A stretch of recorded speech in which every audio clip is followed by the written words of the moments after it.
আসসালামু আলাইকুম। সবাই কেমন আছেন? সবার জন্য অনেক অনেক দোয়া ও ভালোবাসা রইল। কম বেশি সবাই ভেজিটেবল রোল তৈরি করেন। আজকে আমি একদম সহজভাবে দেখাবো। শুধু ময়দা লবণ দিয়ে গুলায়ে নিয়ে যে কোনো ভাজি তৈরি করবেন। বাচ্চারা যেই সব সবজি খায় না সেই সব সবজি দিয়ে ভাজি তৈরি করে রেখে দিবেন।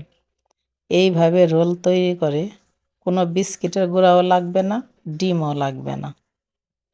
এভাবে বানায়ে ডিপ ফ্রিজে রেখে যখন তখন ভেজেও খেতে পারবেন।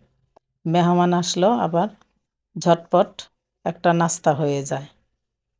একবার আপনারা সবাই এভাবে তৈরি করে খেয়ে দেখেন। অনেক মুচমুচে হয়। যখন তখন ভেজে নেবেন, কিচ্ছু লাগবে না, ভাঙবেও না। আপনারা সবাই এভাবে করে দেখেন, ইনশাআল্লাহ ভালো লাগবে। আমার রোলগুলি দেখতে কেমন হলো অবশ্যই জানাবেন। আল্লাহ হাফেজ।